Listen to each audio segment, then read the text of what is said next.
There are wars fought in the shadows, not with tanks or bombs, but with lines of code. And in these unseen conflicts, a new kind of soldier emerges. The programmer, the hacker, the ghost in the machine. They sit at keyboards, their battlefields glowing screens, their weapons pure intellect.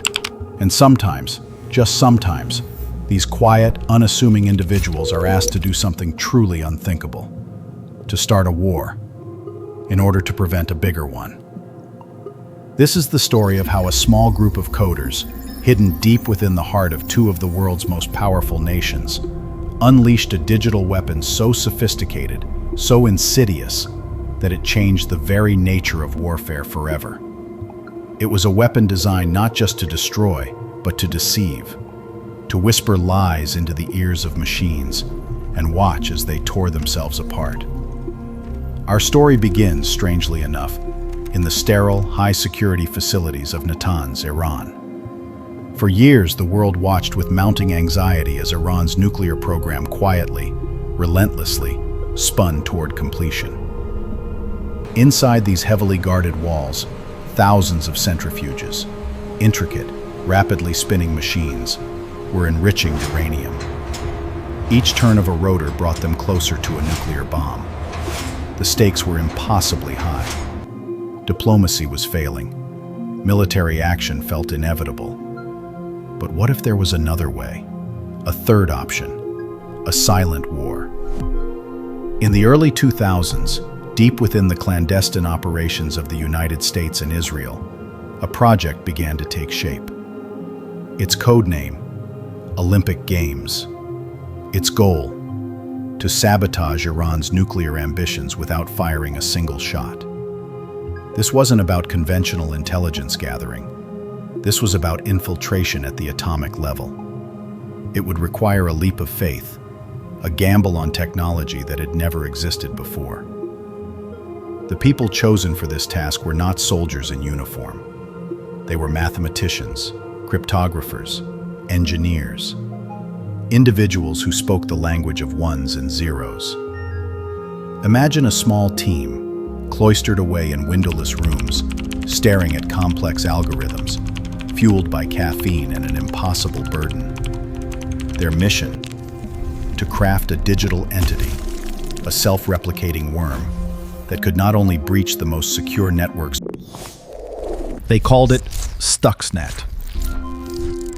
And its genius, its chilling brilliance, lay in its deception.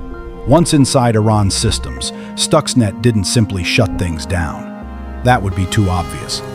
Instead, it subtly manipulated the centrifuges. It would tell them to spin faster than they were designed to, then slower, then faster again, pushing them to the very edge of their breaking point. But crucially, it would simultaneously feed false information back to the operators, making everything appear normal. On the control screens, all readings were green. Everything seemed fine. But beneath the surface, the machines were tearing themselves apart. The first signs were baffling. Centrifuges, thousands of them, mysteriously failing, exploding. Operators, scratching their heads, ran diagnostics. Everything pointed to mechanical failure, poor maintenance, perhaps even sabotage from within. But not a ghost, not an invisible assailant feeding them digital poison. Stuxnet was working. It set back Iran's nuclear program by years, achieving what bombs and sanctions could not. It was hailed as a triumph of clandestine warfare, a marvel of engineering, a bloodless victory. But a ghost, once conjured, is difficult to contain. Eventually, Stuxnet escaped. Not by design, but through human error. A flash drive, an infected laptop, a moment of carelessness. And once it was out, it began to spread. It wasn't designed to be generic malware. Its true destructive power was locked away, only activated when it found its specific target. But its very existence, its incredible sophistication, served as a terrifying blueprint, a proof of concept.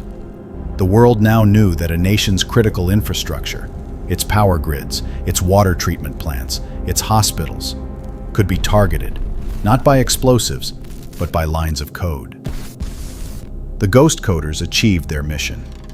They averted a potential war, at least in the short term. But they also opened Pandora's box. They created a weapon that redefined the battlefield, showing the world that silence could be louder than any explosion, and deception more destructive than any bomb. The moral calculus of their actions still echoes today. Was it worth it? To play God with machines, to unleash a force you could no longer control.